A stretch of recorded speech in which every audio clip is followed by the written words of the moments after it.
மௌன விரதம் பொதுவாவே மௌன விரதம் இருப்பதுங்கிறது நல்லது. அதுவும் யோக நிலையில இருக்கிறவங்க தான் இருக்கணுமா, சாதாரணமா இருக்கிறவங்க இருக்கக்கூடாதானா? எல்லாருமே மௌன விரதம் இருப்பது நல்லது. சில பேர் பாத்தீங்கன்னா மௌன விரதம் இருக்கேன்னு சொல்லிட்டு அதாவது எழுதி காட்டுவாங்க, கை அசைவுல செஞ்சு காட்டுவாங்க. மௌன விரதம் என்பது பேசாமல் இருப்பது மட்டும் கிடையாது.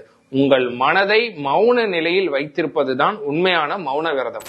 எத்தனை பேர் மௌன நிலையில உங்க மனசை வச்சிருக்கீங்க? அந்த மௌன நிலையில இருக்கக்கூடியதை தான் சித்தர்கள் மௌன சித்தர்கள்னு சொன்னாங்க. பேசாம இருக்கிறவர்கள்லாம் மௌன சித்தர்கள் இல்ல, மனதை மௌன நிலையில வச்சிருக்கணும். அப்ப மனம் மௌன நிலையில இருக்கும் போது இந்த உலகத்தில இருக்கக்கூடிய எந்த விஷயத்தின் மீதும், ஆசாபாசத்தின் மீதும், எதன் மீதும் உங்களுக்கு நாட்டம் இருக்காது. அப்பேற்பட்ட மௌன நிலையில் இருந்தால்தான் நீங்கள் ஞான நிலை, சித்த நிலை அடைய முடியும். இன்னொரு விஷயமும் இருக்கு. அந்த மௌன நிலை அப்படிங்கிறது வாய் பேசாமல் இருப்பதும் தான். ஏன்னா வாய் பேசிட்டாலே நீங்க அந்த மனம்ங்கிறது செயல்பட்டும்.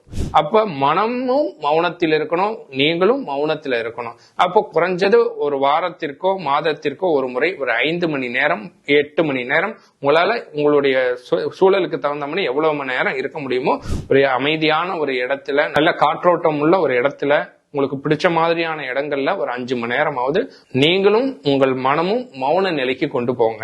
உங்களுடைய ஆயுளை விருத்தி செய்யும். அது மட்டும் இல்லாது வாழ்க்கையில நீங்க எப்பேற்பட்ட பிரச்சனைகளை சந்திப்பதாக இருந்தாலும், நீங்கள் சந்தித்திருந்தாலும் அதில் உங்களுக்கு வெற்றி அடைவதற்கான வழிகளை இறைவனும் பிரபஞ்சமும் கண்டிப்பா கொடுக்கும்.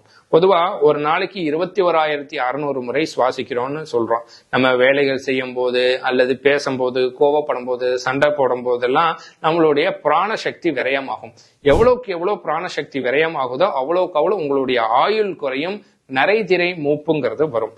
அதே நீங்க குறைந்தது 21,600ங்கிறது வெறும் 18,000 முறைங்கும் போது 21,600 முறை ஒரு மனிதன் கரெக்டா சுவாசிக்கும் போது 120 வருடங்கள் வாழலாம்னா, நீங்கள் வெறும் 17,000 முறை 18,000 முறை மட்டும்தான் உங்களுடைய சுவாசத்தின் அளவை நீங்க குறைக்கும் போது நீங்கள் இன்னும் 20-30 வருடங்கள் வாழலாம்.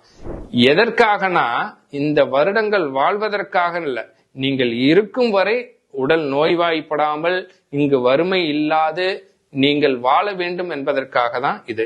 பிராணசக்தியை நம்ம விரயம் பண்ணக்கூடாதுங்கிறதுக்காக மாதம் ஒரு முறை ஒரு 5 மணி நேரமாவது நீங்களும் மனதை மௌனப்படுத்தி நீங்கள் மௌனமாக இருங்கள்.